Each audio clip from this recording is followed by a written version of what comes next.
Hello and welcome to Scorpion Force Wrestling Podcast. I am your host, John Lucas, alongside my co-host, Vader Bernard, the Vandalizer. And today, it's a different podcast. It's a two-man team today. The anomaly is not here right now. In all seriousness, you guys, he was a big part of the show.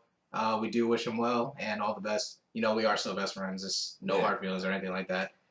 Let's just say the injury bug caught up with him too, and had to go back to the fifth dimension. There you go. But we have news for you guys. Pro Wrestling Voice reached out to us, and they want us to become their official podcast. You can check us out at prowrestlingvoice.com, PWV_podcast. Like I said, we are going to become the official Pro Wrestling Voice podcast now. It's a huge, bigger platform. We greatly appreciate the opportunity, and check us out soon. Our debut episode will be on February 12th, so check us out there. Yep. Big things. Big things. I'm excited, man. I'm excited too. No, I can't wait. Like it's just amazing how what we wanted to do with this. Yeah. And now we have another platform to really reach some more people and talk about this. Because what we do at the end of the day, we love talking about wrestling.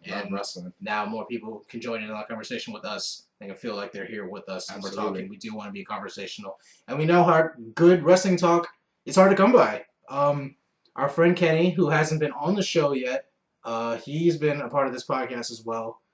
From the debut episode, we said others will be on the show. He has just gotten caught up with some things, you know, like as we've always said, life catches up with you. Quick, Bret Hart, we know we like to go on you. Get well soon. Yes. We personally know what it's like to go have cancer go through in your family or anything like that. And it does suck. It really does. Get well soon. Yeah. You know, we like to have fun here, but you know, in all seriousness, get well soon. Get well soon, Brett. We know you're gonna beat it. You're a fighter. The best there was. Best there is, the best there was, the best there ever will be. Yeah, and we know you're gonna kick cancer's tail, so we know that for a fact. So as John said, get well soon. Yep. But yeah, let's just go ahead and dive on into Raw. We don't have to make this one a long podcast. Yeah. We just really want to get the news out there that we are going to be at prowrestlingvoice.com now. Like I said, check us out there. Our debut episode will be on February 12th. How did you like Raw this week? I thought it was a good show. It was a good show. I like Raw, especially it's usually hard after that. You know, after big pay-per-views, usually after Royal Rumble, when the road to WrestleMania starts, that first Raw is usually, of course, it's the first Raw to build up to the road to WrestleMania. So it's usually a big show. Ratings are high, spiked. Of course, The Rock was there last week, of course that just great 25 uninterrupted. Yes, it just skyrocketed ratings in the show in general, and then the Raw after that tends to have a huge major letdown, kind of slump. I think this past week's Raw was a pretty good overall show. Yeah, advanced storylines. Brock Lesnar, Paul Heyman are there. That's always a bonus. And like I said last week, The Miz has been phenomenal. Yes. Like I love how much The Miz has been doing, and just his talking role. It introduced the general audience to AJ Styles, and you know, AJ didn't have to say a word. Exactly. Miz still played the heel. And he was the Miz. He missed it. He missed it. It's so funny because it's like that's exactly what I expect from Miz, and it's exactly his strength. It's just talking. Exactly. This is what I can do. Yeah. This is what we're going to do. And, hey, like, and I think he did a great job. I think he did an awesome job putting over Styles. Yeah. And you wanted to see he put over again Styles' accomplishments, and then by the end of the promo, you wanted to see Styles hit him. Exactly. It was so funny. Please shut him, Styles. Shut him up. Shut him up. And sure enough, AJ did. Miz has that great annoyance, like, you get pest, like, you're so annoying, but in a good way, you know, and I was like, when is AJ Styles going to hit him? He just keeps pulling the mic away from him. It's just so going to funny. finally snap and have enough. And I thought a good job by AJ Styles, too. I think he really laid in a few of those punches. You know, I don't think he was showed that aggression, No, but I can't wait to see what else he's going to do. This Thursday, Tuesday, he's wrestling The Miz on SmackDown. So let's hope they get a good match out of this and not a no finish or 10 count out or some bullcrap like that. Let's hope the AJ Styles actually gets a clean win over The Miz. And I hope they use The Miz continually in these type of roles going forward because, as you said, Miz is talented. Yeah, he may not be the best in-ring competitor, but it's decent enough, and he's going to give it to you on the mic. He just has that natural charisma. And he has more charisma than a lot of guys do, and Yeah. I don't think he gets his credit. He doesn't get his credit, yeah. Like, whether we all like it or not, he made events at WrestleMania 27. He did. He did. Know, Nobody can ever take that away from him. Oh, no, they won't. He walked out of WrestleMania with the championship against John Cena. Nobody expected that. No, you remember we were at your house, and we're like, we do all our predictions like as they come, yeah. Before we got used to doing like before the shows and stuff, and then we're all like, "There's no way Cena's gonna lose. There's not so Miz." Like, and then Oz was like, "Oh yeah, John Cena got it," and Oz is the great knower of all the match winners. It was so funny. I was like, wait, John Cena's gonna lose, and then I remember the double count out first happened. I was like, you can't end Mania like this. You can't end what? And I was like, so where's The Rock? Someone has to redo this or start it over. And then The Rock came. I was like, thank goodness. Like, and it was just so funny how Cena just like was spraying up and like ran into the ring and everything. Yeah. But yeah, no. I think with the Miz, I mean, you look at his time in the WWE, and I think to me, he's very successful in tag teams. I mean, you think of the different tag team partners he's had. He's a tag team specialist, and he kind of brings out the Awesome Truth. Show Miz. Miz and Morrison. I mean, because Morrison wasn't great on the mic, so I think he's great in the ring, and he has a charisma about him that's better off camera. Yeah. Or if you hear him like in a podcast, he has like a cool voice. But I'd rather hear the Miz talk. Yeah. And Morrison or Johnny Mundo now. Doing his thing in the ring. He's been a great athlete since the Tough Enough days. Like I remember like can you do a? I think Jim Ross was like, can you do a spin-a-rooney? He's like, what's a spin-a-rooney? And he like really break dances, and I was like, well, that's a nice spin-a-rooney. Like, it's funny, but I know exactly what you mean though. And then I don't know. Do you think they'll tag AJ Styles and Miz, or do you think they'll let Miz be his manager? That'd be something. That would be something, wouldn't it? I wish they would have continued the Neville Miz story. Me too. That just dropped out of nowhere because I mean Neville's not really doing much on TV right now. Yeah, just forget storylines. But it's they just I think because Neville's not doing anything right now. Yeah. And so I think that would have been perfect in terms of you have the guy that the fans love in Neville, great in ring. Charisma is not really there for everybody wants to see every week. Oh yeah.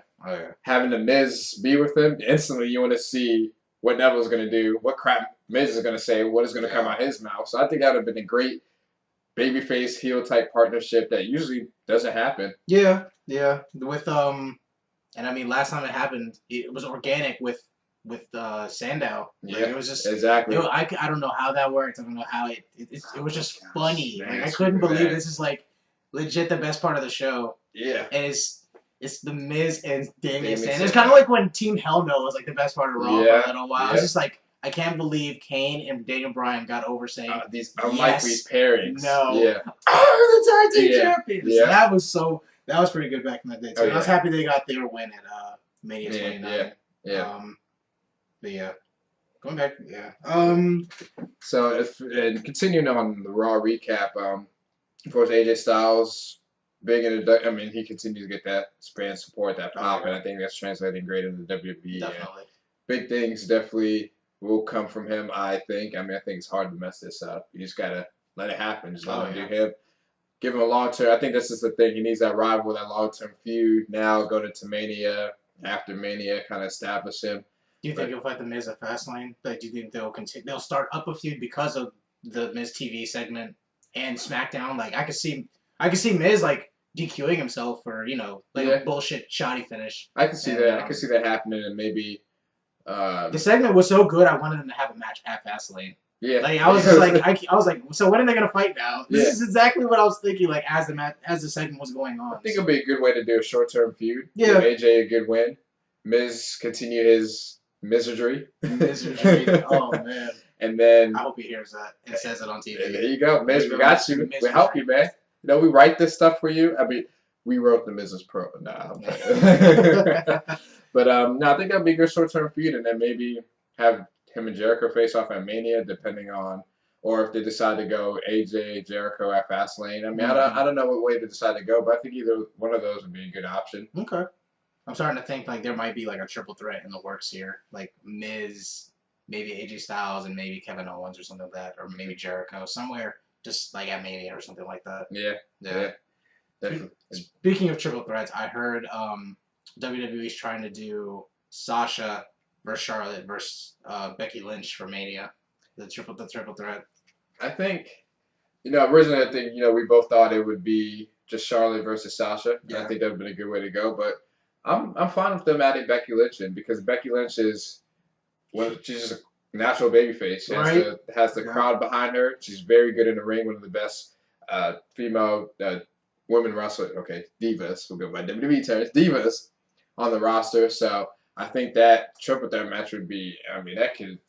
It could be something. It could be a really special at match. WrestleMania, it could potentially steal the show. Yeah. And that wouldn't that be something? If they're given a chance, they could steal the show. It's like I don't even know where they put them on the card, but just imagine they're let's say there's 10 matches, they're 5th. Yeah. And they steal the show right there. And it wouldn't surprise me. And it wouldn't at all. No, man. Just knowing what Sasha's capable of, my goodness. Yeah. I can't wait for the match though. I can't wait for Mania. I'm so excited. Yes. WrestleMania is always. It's the best time to be a wrestling fan. Yes. That's the best part about it. I love every second of it. 3 months, 3.5 months to 4 months, whatever the case may be, it's just completely awesome. Yeah. Of course, some Raws are higher than others, some are lower than others, but just in general, just the road and, of course, everything that comes out the rumor mill and the woodworks and who's going to be appearing, the special guests, things like that, and Hall of Fame inductees, and just that whole atmosphere of just, in a sense, the wrestling world coming together for that culminating that big weekend. WrestleMania is the epitome of wrestling today. Yeah. It's not going to get any bigger. And it very well shouldn't be. I don't think it should. WrestleMania is the greatest event in live entertainment. Yeah. Bar Absolutely. none. If you've never been to a WrestleMania, you need to go. Yes. It is definitely one of the experience. It is an experience. It's one of the top 5 best experiences of my life, and I wouldn't trade anything that happened that night for anything. No. Even Rock beating Cena, The Rock won. Everyone got to go home happy. I'm not a Rock hater. I love The Rock, and I love John Cena. So everyone got to go home happy, and everyone wasn't booing John Cena when we left WrestleMania. It's a great overall show. You think about the things we saw. Rock Cena, which was originally dubbed once in a lifetime. We know it was twice in a lifetime, but the end of the era match between Taker and Triple H and Hell in a Cell, Shawn Michaels being a special guest referee. Just the star power at WrestleMania. That was something else, man. I will never forget that. Just to preface this, just Jim Ross comes out first, and everyone pauses. Jim Ross like, oh shit, Jim Ross is here. And then Shawn Michaels comes out and has a long entrance, and it was funny because remember the sound went off for his fireworks or whatever when he was on the stage. I was like, was the fireworks supposed to go off? I don't know. And then Triple H comes out, and that was the first time I heard the game live. I'd seen him in live shows, but he was with Shawn Michaels still doing DX, so I heard the DX song. Same. But I was like, wow, this is epic. This is already my favorite WWE theme, and this is even more epic. Holy crap. And then The Undertaker came out, and I was like, man, the match hasn't even started, and this is amazing. This is so good. It was, people are going, this is awesome before anything's even started. And then the cell comes down. I was like, catch your breath, because this is about to be something. This is about to go down, And I still remember the palpable feeling when, Shawn Michaels' Sweet Chin Music's Undertaker, and everyone's right. And then it's the pedigree. And we were just all thinking, this is it. Oh my God. And then DX broke the streak. It was amazing. I can't even I almost can't describe it. I'm at a loss for words because it was really just, holy shit, this is amazing. Yeah. This is amazing. It was so good. As you said, every wrestling fan, you have to go to Mania once. Doesn't matter what Mania it is. We're fortunate to go to, I think, one of the best WrestleManias ever, WrestleMania 28. But it doesn't matter if it's what WrestleMania you're able to go to. Every WrestleMania holds a special place in WWE history. Of course, some Manias overall are just great, and then some, overall the card might not be spectacular compared to others, but you always have that one moment or standout moment or standout match. Something's going to happen. You look at every single WrestleMania, you can recall a moment or a match or the rise of a superstar that happened at that WrestleMania. So that happened at WrestleMania blank. Yeah. So if you get a chance to go to WrestleMania, you got to go. You got to go. You really do. And just to have that, I was there.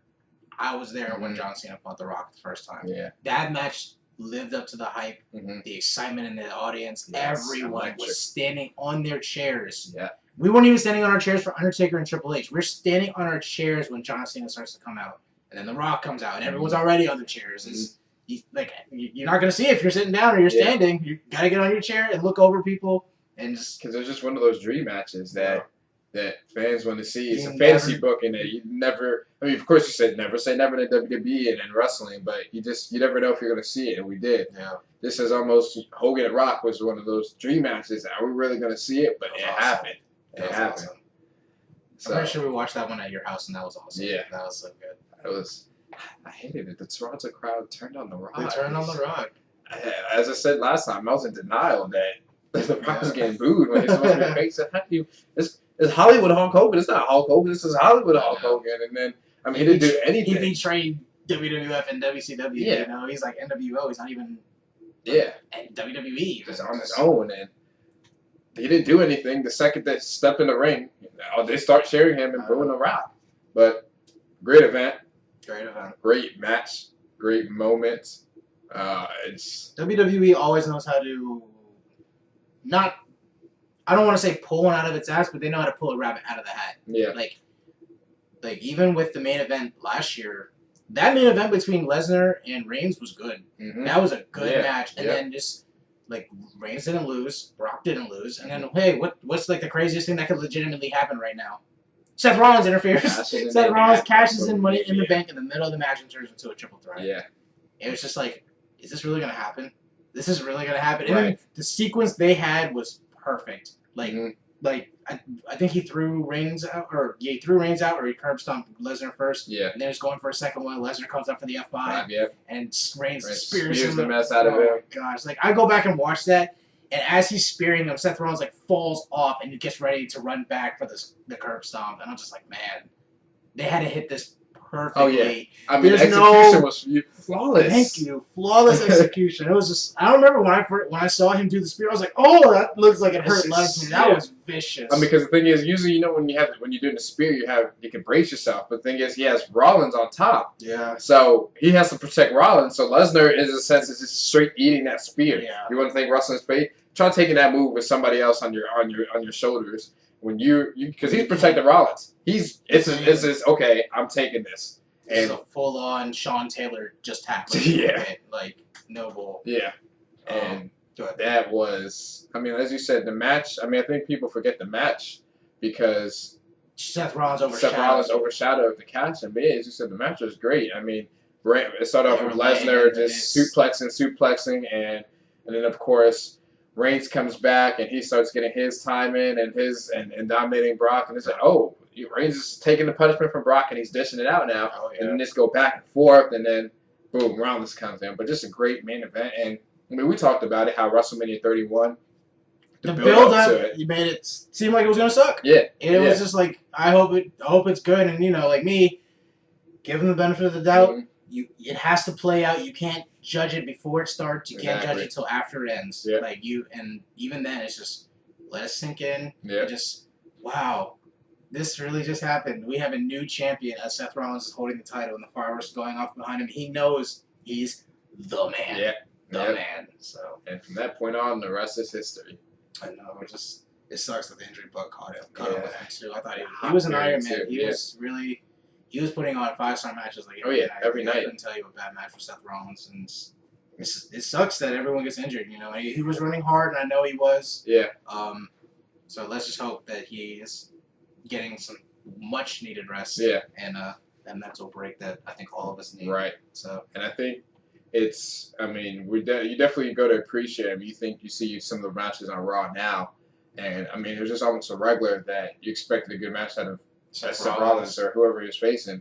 And we talk about, and that'll be a podcast segment for another day, but just certain guys that no matter who they're in the ring with, they're going to put on a good match. Oh, yeah. And Rollins is one of those guys that no matter who he was facing, on Raw, you expected a good match out of him. Now you kind of see that we missed that with him not being there. Yeah. And he's going to come back stronger. And speaking of that, saw a post that his surgery, he's recovering a lot quicker from his surgery, that he could even come back earlier, but they're not going to rush him back to make I think they said between May and July, sometime between them. So Okay. not going to rush him back, but allow him to, even though he's recovering quicker, they'll allow him to slowly recover and then come back ready. So, I mean, we definitely should be seeing him in time for SummerSlam. Yeah, no, that was my timetable for him also. But no, I'm definitely in favor of come back 110%. Absolutely. Ready. Yeah. Don't rush back. You know, we don't want any complications. Even with Daniel Bryan, you know, like it sucks that we don't get to see you, but come back when you're ready. Yes. You know, like heal up. Yeah. So absolutely. And then just finishing, going back to the Raw recap, the opening segment promo with Lesnar, Heyman coming out, and of course Heyman doing what he does best on the mic and promoting, gentlemen, my name is Paul Heyman. Do what he does on the mic and promoting the triple threat Fastlane match between Lesnar, Reigns, and Ambrose. And then Ambrose comes out and cuts the best promo he's ever cut in WWE. Yes. If you haven't seen it, you need to see it. I mean, Ambrose came out, and I think this really helped continue the momentum from Royal Rumble, Ambrose being the last man thrown out. Mm-hmm. And this promo, I think great things are going to be forward for Ambrose because, I mean, as you said, his best promo he's caught. I mean, he told Brock, you could take me to Suplex City. I don't care how many times you suplex me over and over and over and over again. I'm going to keep getting back up. I'm going to keep coming back. I'm going to keep fighting because you can't keep me down. And then before he leaves, he says, sorry, Paul, I just had to see what all the fuss was about. I know, I couldn't believe it. I was like, did he just call Brock Lesnar some sauce? Yeah. Like, did he really just say Brock Lesnar isn't all that? I mean, and Brock is, he's almost untouchable of the way he's been built and this aura around him in a good way. And here comes Ambrose.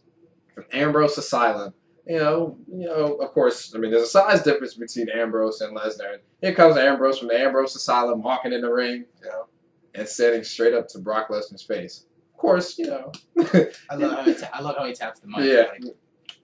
I love it. It's just that natural. It's natural. I know if I wasn't cutting a promo, I would do it too. Like, that's just my natural, like me just doing that. It's unique. I mean, who else has really done that in WWE besides Ambrose? I mean, that's his thing. That's his thing. And of course, he'll pay for it later that night. Brock hit him with that F5 because Triple H kind of, in a sense, provoked Brock, saying, have you gone soft? Yeah. Of course, Lesnar, to prove that he hasn't, F5's Ambrose. He is the beast. He's the beast.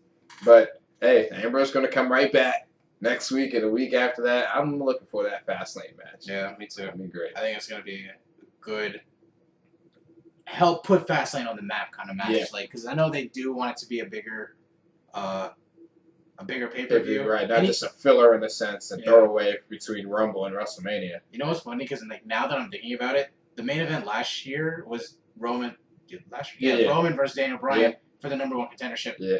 Again. Yeah. So now they're doing it again. Another contendership. It's funny because it's almost like King of the Ring, like 2.0. Right. But they're not. I don't know. It's not promoted as such. They might as well just make it King of the Ring. Like, oh hey, who gets a shot at the title? Like. Hey, so might as well, because the Royal Rumble winner really hasn't had any success recently. Last 2 years. Yeah, in terms of winning the Rumble, and I think next year for sure. Because I don't think we expect the WWE title to be defended again next year in the Royal Rumble match. No, so this was a nice little switch up. I really enjoyed it. Yeah. It's gonna be a while before they have to do it again. Yeah. And even then, if they do it with the story, if it is told right, there's nothing wrong with it. I'm pretty sure it's not gonna happen next year. Maybe in 3-4 years, I can see it coming back for a good reason. Yeah. If there is a good reason, or if God forbid, someone else gets injured and they have to put it on the line, vacant, like the Ric Flair Rumble, which I still hear is the best Rumble. I need to go back and actually watch that Rumble. Go back and see that one, I know it's a shame that I haven't. Like, I know I've started it, and then I either fell asleep on it or I didn't finish it, because then I wake up, and it's like, the thing's over, and it's like, watch again, and I'm like, oh, dang it. Yeah, I'm the same way. I started it, but haven't finished it yet, so. The same with, like, Brett and Sean at Mania 12 in the Iron Man match. I started, and I was, like, 10 minutes in, I'm like, I don't know if I want to watch this right now, Yeah. or I fell asleep, or I used to dig Iron Man matches. Like I remember, like I've seen Brock and Kurt on SmackDown like 3 or 4 times. That was a great Iron Man match. Yeah, and for whatever reason, I can't go back and watch Brett and Shawn, even though I like Shawn Michaels. Yeah. Like it's just weird. I don't know. Maybe because it's like gritty and for us it's a little older. Mm-hmm. Yeah, I think that might be it. We're used to a different type of quality. But I've gone back and seen like the other day I watched Taker's debut at Survivor Series. Mm-hmm. I'm like, man, I was like, listen to the crowd. They're like, I know it's so. They're like intently watching. Like, Yeah. Look at this big dude, like wearing all black. Yeah. Doing the different version of the Tombstone back then. Yeah. I was like, man, like, look how big he is. Like, look at the size of that airball. That's where it all began. But speaking of Iron Man matches, I would love to see another Iron Man match. Especially now, I mean, there's so many guys that... I think if they do an Iron Man match at Mania, it can be done well. It just depends on who's in it. Like, I think if they're going to do it nowadays, I think Lesnar definitely has to be in it. Yeah. And I would actually mind seeing him fight Triple H in an Iron Man match. Oh. No, because I know Triple H is a little older. He's a little, he's a little up there in the ages. Yeah. But I think Triple H could pull off a good match. Because I remember him and Shawn had the Hell in a Cell. Was that Bad Blood? And that was 47 minutes. Yeah, that was a 47-minute match. Yeah, and that's with tools and toys. You know, like just imagine like if they could go 60 minutes and actually do what they want to do. I was gonna say like maybe Brock and Seth, but that's like the Battleground match was like 9 minutes. And Brock killed Seth. Yeah, he killed him. Yeah. Seth could do the 60 minutes. I don't have a doubt about it. Rollins and Cena could probably pull off a good Iron Man match. Not a 60-minute Iron Man match. Maybe like a 40-minute Iron Man match. Yeah. But I think if you're going to do one other than Bailey and Sasha Banks for the 30-minute one, I think it needs to be an hour. Yeah. Like, to me, it almost doesn't matter if it's not an hour. Yeah. Just get used to it that there's probably going to be a Punk reference somewhere thrown in there almost every episode of the podcast. It's just going to happen. He's one of my favorite wrestlers of all time. And he's done a lot of great things in WWE, regardless of how he would have happened. Now, it's another topic for another day. But I think Punk and Cena would have been great to go in an hour. Oh, my gosh. I think, I used to say Edge was probably Cena's top and greatest rival, but him and CM Punk, man, they're like Batman and Superman. Each other. Yeah. So the dynamic was so good. It's like, I'm here to do what's right because I'm John Cena, and where Punk's like, I hate everything about you. Yep, you're everything the fans hate. You know, it's just it was so good. Yeah. It was so good. It's like the same reason everyone hates Superman because he's unbeatable. Nothing can really beat Superman. Yeah. Everyone loves that debate, like Batman versus Superman, which I can't wait to see that movie later this year. It's like you guys, like, do you like legit think Batman's gonna beat Superman? I know in the comics he has and stuff, but it's like you can't beat a guy that can literally fucking punch you to the moon. Batman can't breathe in space. Superman can. Batman over Superman all day. Batman over Superman all day. And I love Batman more than Superman. This is just me being real. I was just thinking too, it would be tight that it's never been done, a triple threat Iron Man match. Triple threat Iron Man match. You definitely have to have the right Shield. Yeah. Oh my gosh. Main event for WrestleMania 33. Shield triple threat 60-minute Iron Man match. I would love to see for the WWE title with Roman going in as the champion and Dean Ambrose walking out as finally champion. Getting his moment. Finally getting the everyone's losing their shit. He finally did it. That right way. That would be good. Kind of just going back to how we talked about the Rumble and it needed to keep its importance. You have Dean Ambrose go in, win the Royal Rumble, go on to WrestleMania, win it. The classic story of the Royal Rumble actually mattering, Royal Rumble winner going, get his title shot actually winning. Of course, you said Reigns going in as champion, and somehow Seth enters himself in there somehow. He finagles his way in. The authority's still here, so he's still with the authority. Right. Yeah, because someone has to be heel in that match, and other than Roman being the fan-elected heel. Seth is the authority's heel. Yeah. So Exactly. And then it'd be nice too, like almost like the Daniel Bryan thing. Like remember every obstacle in that last match, like even the authority came back out, just like no, we don't want you to fucking win. I'm so sick of this. Like it's Triple H and Stephanie do their job so well, and I love it. Like everyone's like, I hate the 20-minute authority promo. I'm like, they're telling you everything that's going to happen tonight or what previously happened, they're informing everybody. You know, like if you're gonna watch Raw, like if you still think it's at 9 o'clock, like you're gonna miss some stuff. You know, like the start of the show. Not always the best part of the show, but you need to know what's going on. And exactly. They're going to tell you the authority. It sets the opening promo sets the tone for the rest of the show. Oh, yeah. No, good or bad, it can be, you know. Yeah. So we'll see. Yeah. But, and then I think for me, going back to Raw one more time, Ziggler beating Owens. Ziggler beating Owens it's a little bit of a shock. Because I thought Kevin Owens was I thought he was on a big win streak against Ziggler. Like, I couldn't remember the last time Ziggler put out a win. Exactly. Yeah. Like, I thought he might win the night after the Royal Rumble, like when he went for the straight super kick, and I was like, "Oh wow, is Ziggler gonna win?" Yeah, no, thank goodness. Right. The king of the jobbers. The glorified jobber. The glorified jobber. No, but I think if they want to freshen up his character, it might be good for him to maybe come off of TV for a little while, maybe take a little break, come back around SummerSlam. You know, just get him out of the public's eye. Like I saw somewhere, I think it was on What Culture. He's wrestled like. He's wrestled the most matches in like the last his tenure. It's been I believe it. It's been a lot. He's been a workhorse. Oh yeah. I mean he's one that he always puts on a good show in the ring. Just it doesn't accumulate to anything besides him putting somebody else over. He looks like he kills himself in that ring, especially with some of the he puts his bumps and cells he takes. Remember the like he would fly and miss and hit the pad on the turnbuckle. He used to like really throw his head back on that. And I'm like, you gotta relax, man. We love you, but take these, man. We'll need you to. I mean, that's why your first reign ended because of the concussion. I mean, whether it's his fault or not, but I know that sucks. Like, it's just unfortunate. Hit him at the wrong time.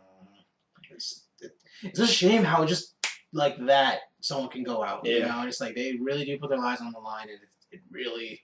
It's unfortunate, you know. You never know what can happen at any time. Remember when Randy broke like his collarbone just doing the flying thing, and he knew right then. You know, it sucks. And and then even in Ziggler's case, it was just a kick, like a Jack Swagger just a kick. Yeah. And I was like, damn, that sucks. You know, like he was out for a little while too. I remember I was like, when is Ziggler gonna come back? Like, because he has to forfeit the title, I think, if he can't come back. And you know, it's unfortunate that I mean, because you remember that night of Mania when he won it. I mean, after the post Raw after Mania, and the New Jersey crowd and the pop that he got, and it's unfortunate. And I mean, maybe Ziggler needs to turn heel. I mean, maybe he would have been a good fit with the Authority.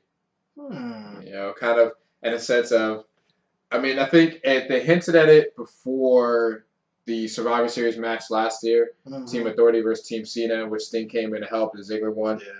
And Triple H kind of tried to mess with Ziggler's mind and tell him that you've always been so close, but you just reached the glass ceiling, but you've never been able to break it.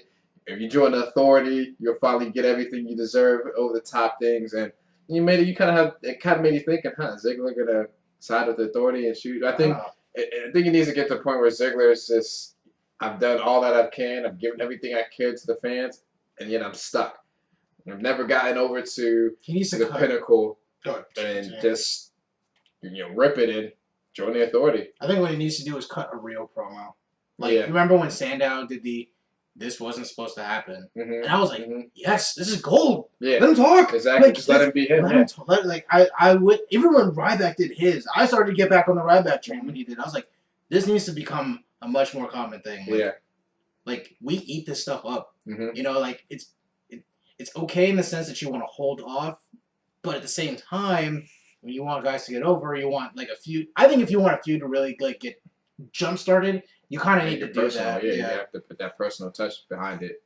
Not too personal. Not too personal. There's limits. We know WWE's still limits at times. The Reed Flair thing. Yes, that was pushing it. I remember when I watched it, I was like, so are they really talking about this? I was just thinking, I said, you know what? I'm all for entertainment, but there's just some things you don't need to do. And I remember we were texting. I was just like, is this serious? Yeah. Like, I was like, oh man, like Paige. Like, I was like, I remember the old days. The heel was supposed to make kids cry in the crowd. I'm like, I don't know if you go there. You know, like that's. Let's say that's a touchy subject, man. Yeah, and then Ric Flair was saying like those tears, those are real tears from Charlotte. Those aren't even fake. I mean, I'm not surprised. I mean, that's not something. Even if it's storyline, when somebody brings that up to you in person and verbalize it, you just start to recount the memories, recollect the memories, It and just overwhelms you sometimes.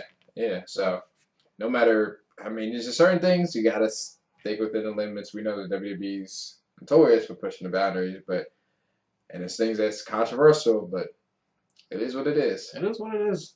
They quickly remove themselves from it. Yeah. I heard I heard if you watch back the edited version of Royal Rumble, they took out the Ric Flair kiss the Becky Lynch thing. Yeah. Mm-hmm. So I'm gonna go back and check and see if they really did or not. Because I remember when I was watching that, I was like, "Ew." Yeah, and I was like, "That's not even." Man. I was like, first of all, I was like, "Hey, Rick, get off my girl, man. Lay back, man. Chill, dog. You're like 60 years old, man. Get that limousine, riding, jet flying, kiss stealing, wheelie dealing, crap out of here, man. Get your hands off my girl." You know, but I'm glad they ended it out though. Yeah, no, but I was just like, this is more uncomfortable than Rick being like a heel. Yeah, like, I was exactly. Like, I was like, you know, he's like married. I think, you know, you don't. Yeah. And she's like, I don't know her age. Let's ballpark and say 27. Right. You know, I was just like, that's weird, dude. When you were styling the profile, she wasn't born. Woo! You were not in high school, and she wasn't born, dude. Yeah. I mean, yeah, no, but it's okay. We'll get off that because I love Ric Flair. Yeah, but, I love that he's. I love that he's Woo! I hope they at least stay long term. Yeah. Like maybe at least till like next SummerSlam, and then let Charlotte do her own thing. Because I know it's like, while he can go, let him go. You know, do it. Yeah, use him while you can. Yeah. I mean, who doesn't love to see Flair come on TV screen? It's what's funny because it's like you're supposed to boo Charlotte, but then Flair gets the cheer. It's like she gets over because Ric Flair. Yeah, exactly. It's like he's like he's good at getting people to hate him, but at the same time, it's like he almost excuse his behavior. Mm-hmm. Not all of it. Yeah. But it's like you trip somebody, everyone's gonna cheer. Yeah. Like, that's Ric Flair. He's playing the game. He's alright. And when he kissed maybe he's drunk.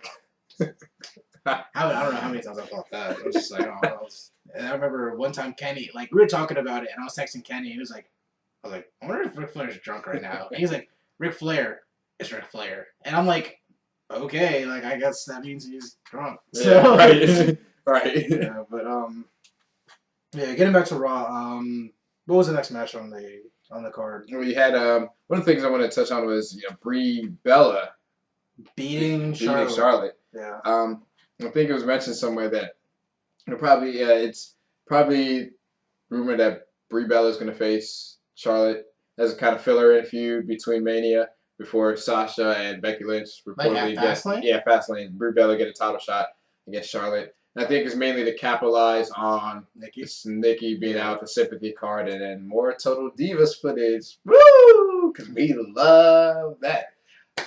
So they did have the Stephanie storyline on there when that was going on. So some more content, be a short-term thing. Charlotte could generate some more heel heat, and she could continue to rag on Nikki being out on her neck injury. And of course, as we said last week, Nikki get well soon. Get well soon. But continue bagging on neck injury, and Brie Bella can get beat. Yeah, it's funny to me because she's like, I'm not saying that like she's like a good talker. But she knows how to talk on Total Divas with the camera following her around. But she sucks as a promo. Mm-hmm. Like, I don't want to hear her talk. No, you know, she's just like she just should. Dana Bryan should be her mouthpiece. That would be funny. Come out for a little while. He's just like, hey everybody, look at my wife. And he's just like, just points to her and goes, yes. And then when she's doing the Daniel Bryan kicks, he's just going, yes. That would be great. Actually instill some more fire in the Divas division. Yeah. But it's it's one of the things that the Divas Revolution took so long to kick off. I mean, I think hopefully with this Charlotte, Becky, Sasha Banks alleged match that it would ignite it to where we all thought it was going to go. Yeah. But it's just inconsistent storytelling because Brie was just a heel. And I mean, in no circumstances probably turn her face, but still no storyline advancement. That now she's all of a sudden a face. Yeah, I think we can call her face now because of the Nikki angle. Yeah. So, but yeah, no, it's okay. It's not that I don't care, but it's what are you gonna do? Yeah. I didn't write it. I didn't tell them to go out there and do it. Yeah. So that's what I thought. I was like, oh, good for Brie for standing up for her sister. Yeah. Like I'm happy to see it. And okay, Brie's having a match with Charlotte. Cool. Yeah. And then Brie just beat Charlotte? Isn't Charlotte supposed to look strong going into Mania? Right. Wait a second. Right. But yeah. I'm also happy, moving away from them, Mm-hmm. Sasha Banks broke away from Team Bad, Tamina, and Naomi, And Naomi. please work on your promos. Again, she's a pretty good talker on Total Divas, but yeah, but promo wise, she seems she's forced or she's trying too hard. Thank you. I was like, because I'm like, it's not natural. It's not just. It's like just let it flow. Yeah. You know, it's and even for us, like I'm generally a shy person. You know, like I have to let it flow on here. This isn't really us talking, though. You know, it's easy when you can really be yourself, and I'm not trying to portray a character. The anomaly was really the anomaly. If you guys saw him outside of this, he was something. And don't let Tanina Snucker, or maybe drop a Snuck name. Don't let Tanina talk again. Just turn the mic down, put it away. You know, let's look strong, be a badass. Look strong, just kind of Roman Reigns type thing. You know, take a page from your cousin. Just speak less, or for you, not at all, and just wrestle, fight, beat people up. But I agree. I mean, because I think she's talented in the ring. Yeah, no, she's a great athlete. I won't take that away from her. If she can get that mic work a little bit better, I mean, you can have a deep divas division and actually have these different storylines going and more people caring about every single character in the divas division for the most part. Yeah. For me, like, it's always been the story is like if you can't cut a promo in WWE, you're not gonna get over. Like I think in WWE especially, you really have to be able to talk. Yeah. And it's not just that you can only talk and be bad in the ring. You have to be good at both. Yeah. And I mean like exceptional at talking. Yeah. Like if you're a great talker and really good in the ring, you will get over. Yeah. It's just gonna happen. Exactly. Like, as much as everyone who wants to hate Cena, like you might have he's technically sound. Mm-hmm. He might not have like the flashiest moveset and he has the 5 moves of doom. But like who can cut a promo better than Cena? Like, a lot of people nowadays can't. Yeah. You know, you can hate him all you want. He cuts a better promo than you. Oh, yeah. So. Exactly. And now that you mention that, going back to, Miz is getting a lot of love on the show today. Going back to the Miz and his misery, when he was promoting AJ Styles on Raw, Miz said something I thought was key. He said, the E in WWE is as important as the W. So in terms of the simplify or to expand on it, the entertainment portion is as important as the wrestling. Yeah, absolutely. And just as you said, you see the greatest superstars that have graced the ring. For the most part, they've had both. You've had some guys that have been one or the other and they've succeeded for one reason or another, but generally the top guys, the guys that stand out in your head, that are household names, Hall of Famers, they've had both. Yep. And I mean, in WWE rings true because the thing is, yes, you can put on a great match and wrestle, but we have to have a reason to care about you. We've got to invest in you, your character, what you're saying, and you being able to talk and portray that is how the fans, the audience, the WWE universe connects with the superstar.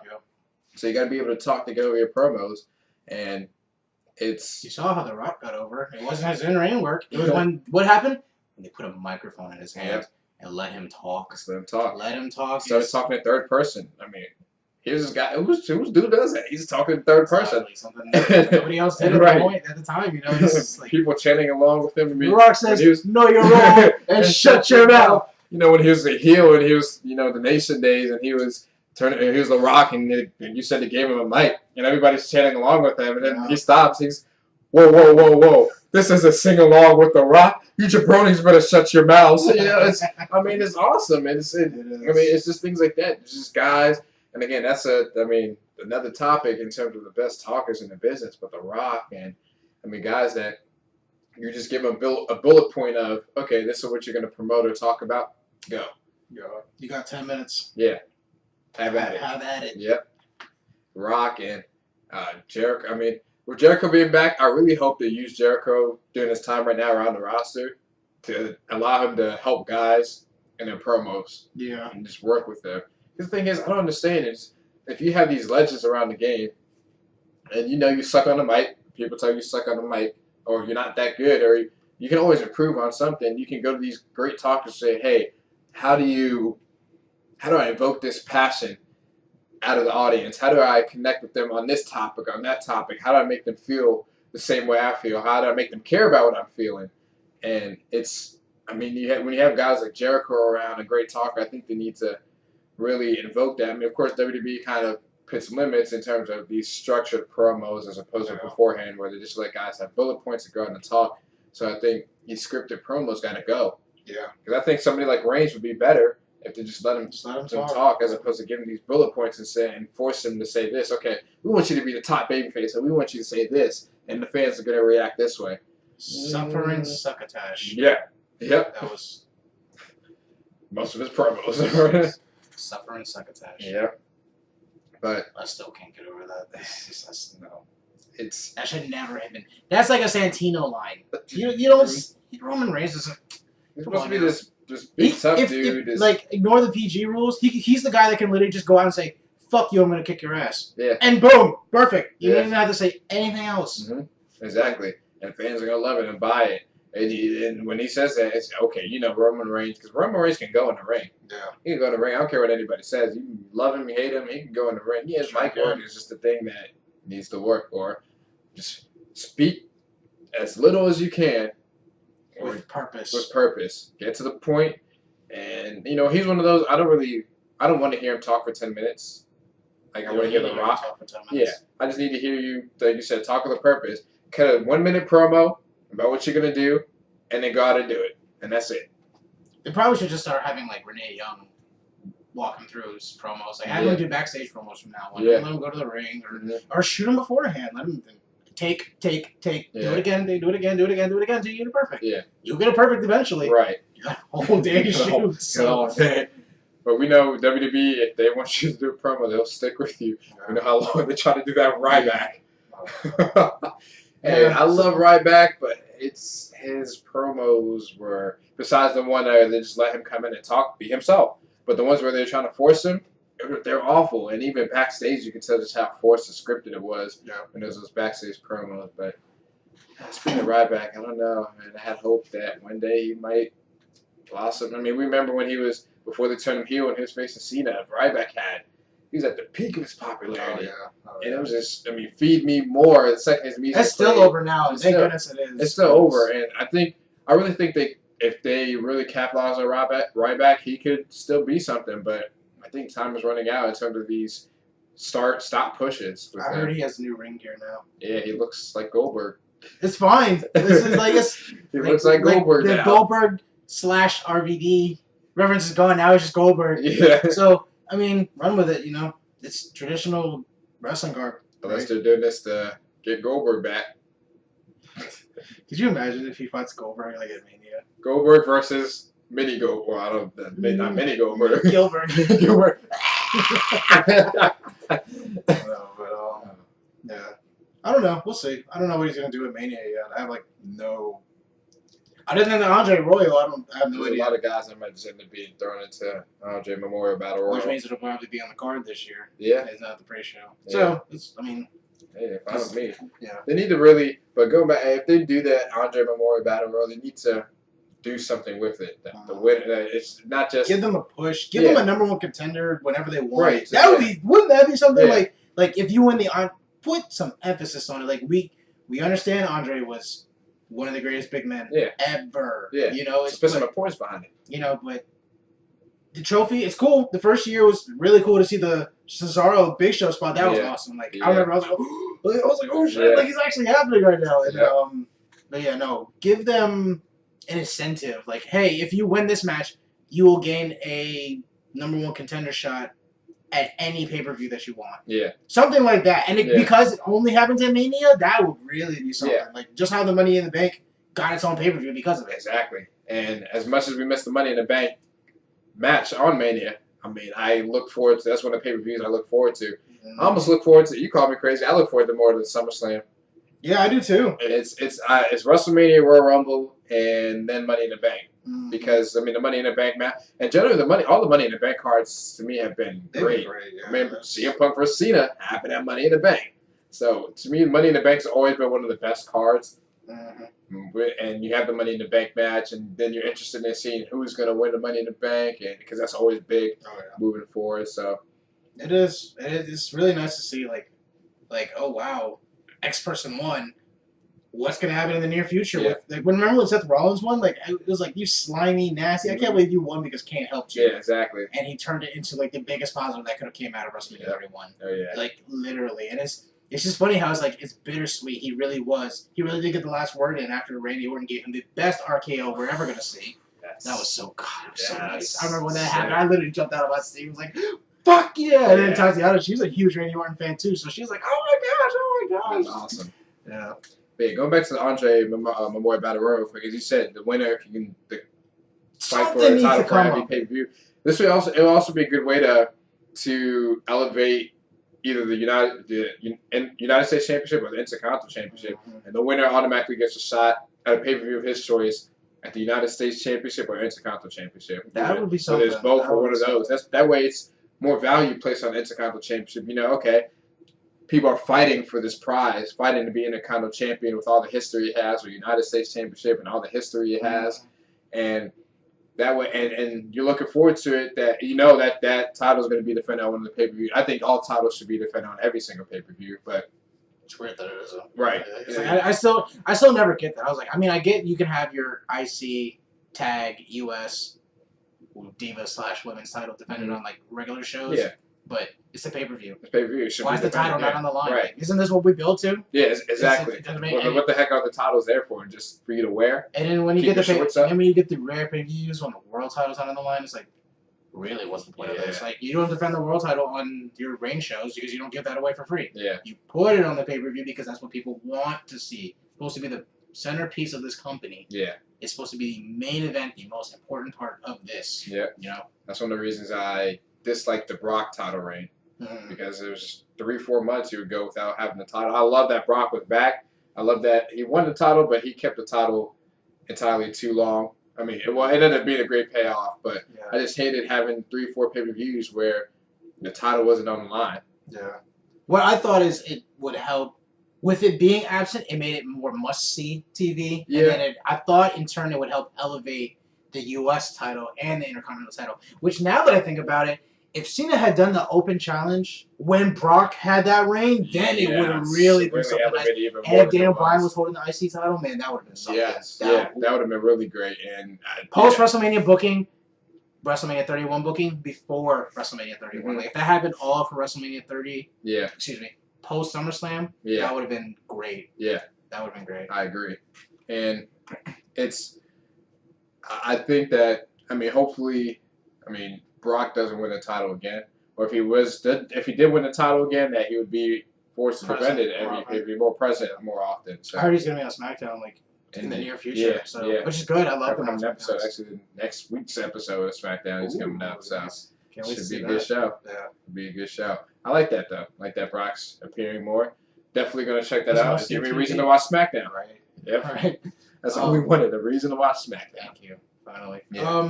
And now it's on USA. I'm happy because now it's like I had Sci-Fi, but I'm not like trying to watch Sci-Fi. Yeah. It's like, oh, SmackDown's on. Okay, change it. Yeah. But yeah.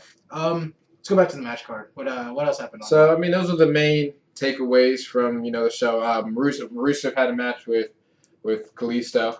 Turned out to be a pretty good match. Showcased Kalisto, allowed him to get his time in. Of course, he won by count out over Rusev. He has a rematch with, which is okay. Yeah, which is okay. It protects. Gives Kalisto the win and protect both of them, because we know Rusev, Lord knows, he doesn't need to be demolished any more than he has already. Nice. And something I think I also mentioned it too, of just how Lana kind of forget that she's there. Sometimes, yeah, because she doesn't hang out by ringside anymore. She goes like backstage now. Because they don't. It's like they don't want the "We Want Lana" chants associated with Rusev, but she's part of the heat that or alleged heat that she's a part of right now. It sucks. Like if it's real heat or not, then it's like this is unfortunate, but at least we still like you. Like it's just funny. Like the way I see nowadays, like everyone hates WWE for making quote unquote these underdogs look weak as fuck. But that's part of like the following. It's like we like them because we know they deserve it. Yeah. Like Dolph Ziggler, right, for example. It's like he always loses. We know he's talented. He seems to deserve it. Yeah. We're gonna like him. Yeah. And I think it works. It's funny, like in a twisted way, it works. Yeah. So it does. Yeah. Ziggler always generates a positive reaction from the crowd. You chant him. You invest in his matches. It's good music. I remember what his music was before. Like I am perfection. Yeah. I was like, the new song is like, maybe it's like the longer version of the old song. Right. You just don't hear that part. Show the world. That's one of the top songs on my workout playlist. When that joint comes out, I got this. I got this. Nice. But yeah, it's so it was a pretty good match between Kalisto and Rusev. Kalisto defends his title again at Fastlane against Alberto Del Rio. So hopefully that would end. Hopefully that ends it right there. But let's hope we get a nice spot out of this. I would like to see Salida Del Sol off the turnbuckle to beat Del Rio. Yeah. That would be something nice. And that feud, and just move on. Speaking of that, I just, League of Nations is probably time to just call it quits. Call it quits, yeah. It's we talked about it when they first got together. We loved it. Yeah, that has been good. I mean, Sheamus was the WWE World Heavyweight Champion, and Alberto was the United States Championship. Eventually, they had no gold. Wade Barrett was hurt, so he was just there. Yeah, that sucks. And now Sheamus has the arm injury. Who knows how long he's going to be out for? Yeah. And there's tendonitis, I think. Yeah, tendonitis in his arm. So unfortunately, he's out now.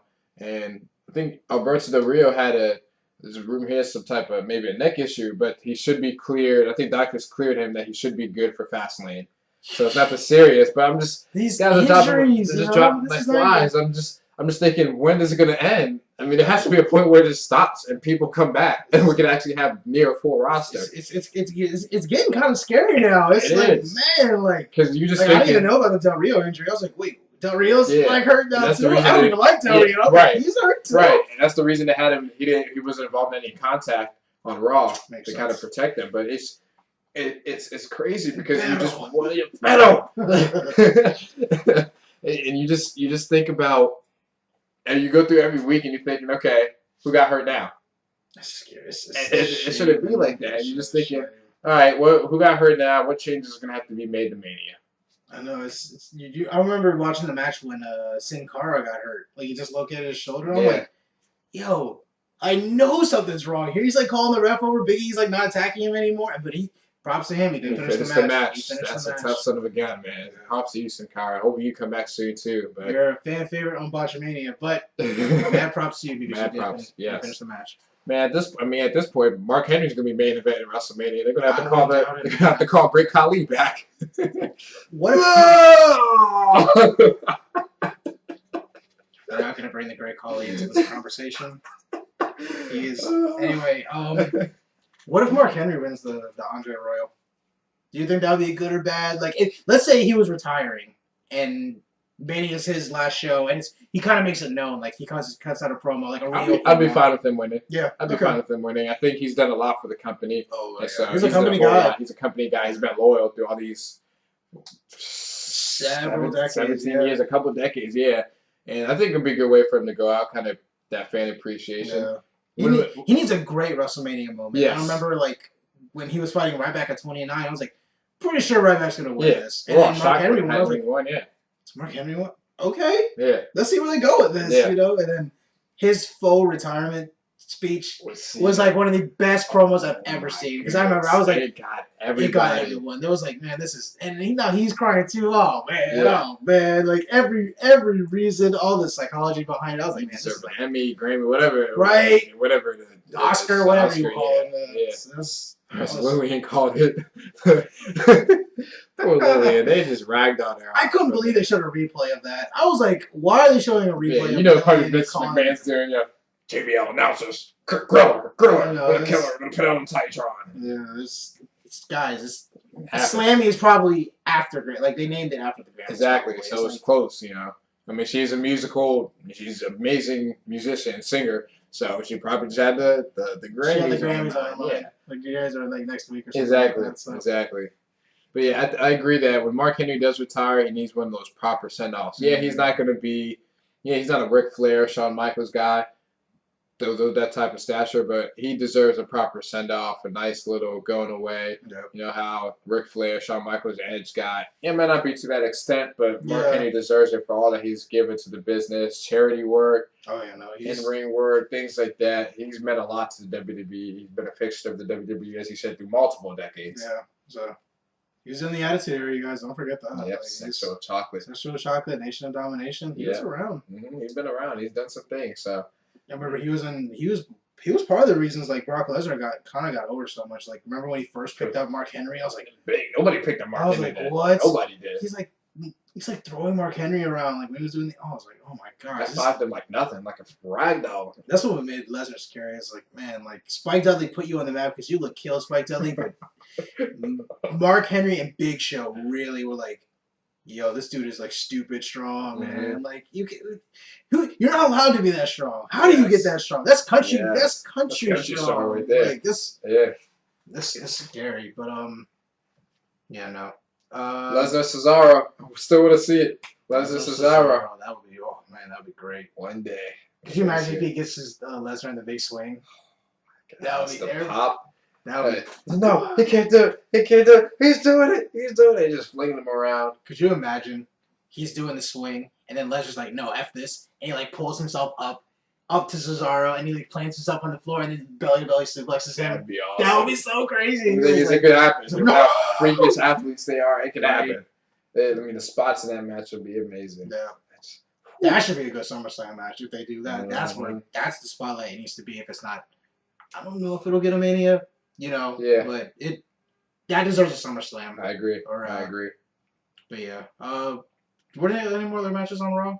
Those were the stam. Of course, you had the main event with New Day facing Reigns and Ambrose, and that was mainly to continue the story with Brock Lesnar, continue that tension there. So of course, Ambrose got F5. Brock Lesnar comes out in F5's Ambrose, and so nothing standout main event, but did what it needed to do. All hell breaks through the usual chaos. Yeah, it's funny. Like I've thought about it.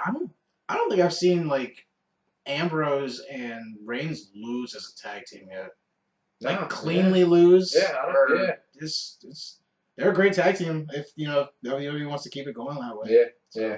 I like because in WWE we're so used to seeing the one guy turn on the other. It's nice that you actually have type of not everybody's turning on each other. You kind of have that brotherhood that they've still kept even after Seth Rollins destroyed the Shield. Yeah. And I mean, I think it would be great if it's almost as that Austin Rock type thing. Of course, Ambrose and Reigns are billed as brothers, but they still have their brotherhood, but they still have their matches, their feud, their rivalry. Of course, it probably won't be a level of Austin Rock because there's just, two superstars, and of course they didn't like each other, but they respected the hell out of each other. Yep. So, of course, Reigns and Ambrose have this brotherhood, but it'd be great sometimes. Yeah, you see them tag, and then sometimes you see them against each other, which I think will happen. And Rollins comes back. I think you're going to have these Shield matches and these Shield feud with each other, all three of them. And it's they're building to it. Whenever Seth comes back, it will be done right. Yes. Because that's a match everyone wants to see, whether WWE wants to admit it or not. And I am inclined to believe that could have been the main event from Mania 32. Mm-hmm. Yeah. Can you think of a bigger match? No. I mean, you're talking about these three guys that came on the scene in 2012, or whatever year it was. It just took over from the instant that they stepped foot in the WWE ring. And I miss some of their old promos, like the backstage with the cameras. The cameras just in a dark alley. We are the Shield. Yes. The hounds of justice. Believe. Yep. And that was perfect. Ambrose was the crazy one starting the promo. Seth said what he needed to say, and Reigns kept it simple. Believe in the Shield. Throw his camera down. That's it. Mm-hmm. I mean, they're good times. I miss the Shield, man. I just remember every time the Shield came out, I loved it, and I think it got to a point too where because everybody's so bent on we want the Attitude Era, and I think we talked about we just got to a point of just enjoying what we have now. Yeah. And the Shield was one of those points where we just enjoyed every second. I know it was so good. I remember I was just like, and they were like legit heels too at one point. I was like, I remember it got to like the one point where I was like, man, fuck these guys. I'm so tired of them. Exactly. That's how you know it's good. When you can legit get someone to be like, man, I'm so thank you. You wanted to see the Shield get destroyed. You wanted to see them get beat. Because they interfered in every match. They took out, they ruined Ryback's chances. Mm-hmm. They took out Danny Bryan multiple times. Remember when they attacked The Undertaker on SmackDown? They took him, put him through the table, the triple powerbomb through the table. They attacked The Undertaker. And they got him. They got Taker a couple times. They got him one time on Raw, I think, too. And, of course, they took Kane out also. And and then some of the legends they took out. They just ran through guys. Yeah. And I think when they broke up, the question was, who was going to do it? Yeah, who was going to do it? And then did they break up at the right time? Because they just turned face a few months ago. But if you listen to each one of them in the interviews, they all said as much as they loved it, they did everything that they could. No, because I remember very distinctly. I was like, all right, Extreme Rules are fighting the Evolution. Yeah. It was like, great match. Can't wait to see what happens. And then Shield wins, and then next Payback, no DQ against Evolution again. I was like, they won again. Yeah. And they swept them. Yeah. What's next? Mm-hmm. Like, who can you conceive is that good star power wise in the Evolution? Like, the only thing I would say is probably they would have maybe had a longer feud with the Whites. That's probably about the only thing that they could have done because I think they just had a one-off match. Did they split the Whites before that? Yeah, they might have split the Whites before then too. So that's another thing. Yeah, because around the same time they split them. So I'm like, who's left for them to measure up with? Unless they're gonna go and do their own thing now and go for other titles while they're still a part of the Shield, which I think they could have done. Yeah, it's kind of like what the New Day is doing now. Is like, if they all wanted to venture off and get other titles other than the tag team titles, they can do it. I think if Kofi and or Biggie and or Xavier held U.S. and Intercontinental, I think that'd be cool. Like I wouldn't hate it or anything like that. And I hope they stay together for a while too. I do too. They're bold. Like they're like, don't break them up just for the sake of breaking them up or storyline. Let them be. You know, like it's working. Exactly. Keep them together for a while. Yeah. But I think it was the right time to break up the Shield at the time they did. And I think that, again, each guy said it was time for them to break up. They wanted to be on their own in a sense and kind of accomplish their own individual success. And, we're pretty much guaranteed that we'll see a Shield reunion down the road sometime. Yes. It's going to happen. All factions. Their mini reunion, what was it at? I don't want to say Battleground. Remember when they had against Randy Orton? Yeah. Where was it? Was it Battleground? I think was it? I forget which pay-per-view. I think it was Battleground last year. Yeah. I was like, I'm kind of marking it out right now. This is kind of nice. Yeah. And then they look at Seth like, that's over. It's a wrap. We didn't forget what you did. Yeah. That was nice though. But I still remember that. Like when I watched that back and Dean Ambrose's face is just like, that's what did it. It was perfect. I was like, what are you doing? Because it's gonna go down in history. It was perfect. I wouldn't change anything about it. I wouldn't have Roman attack him with a chair. It was perfect for Seth to do. It was fucking perfect. Because I think everybody expected it to be Ambrose. Yeah. And so when it happened that it was Rollins, wait a minute. And I legit, talk about heat. He hated Rollins. Like, what are you doing? You broke up his brotherhood. Everybody started to love the Shield, and you just broke it up.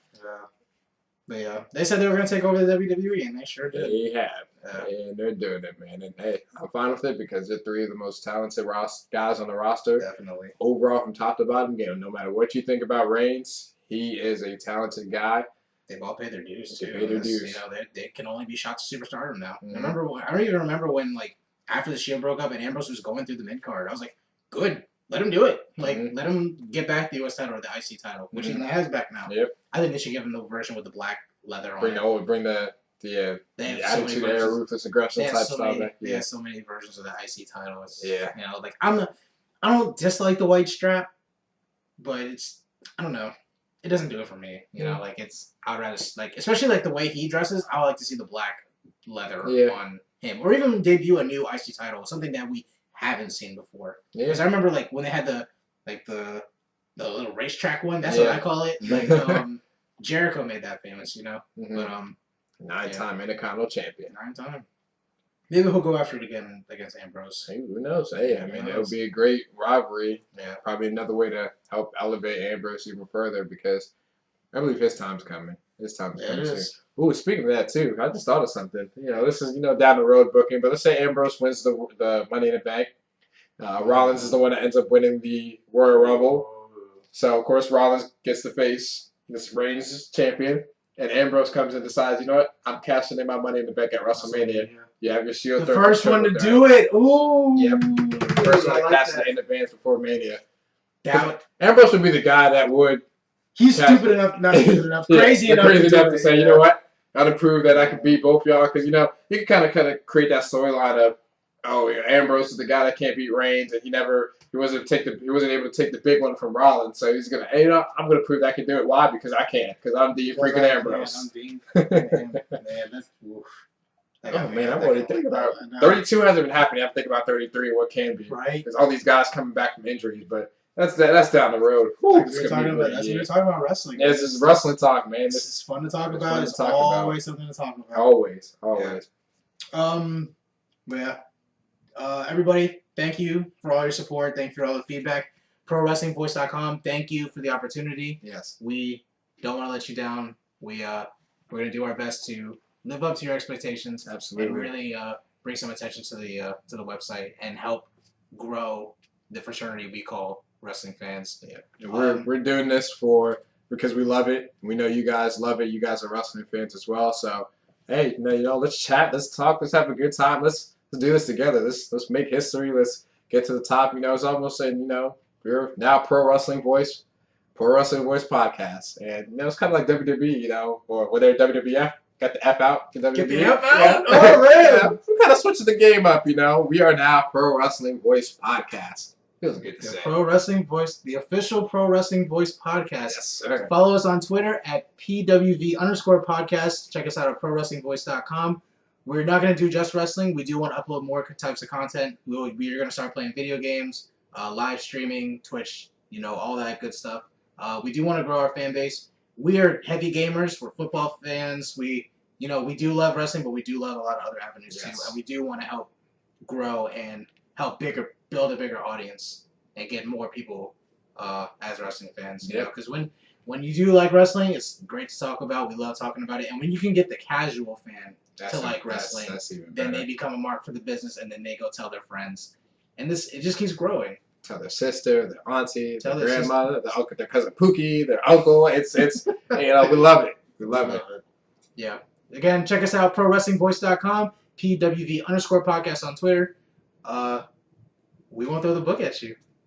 Heidenreich. Don't do that. Oh my God, you did that. Until next time.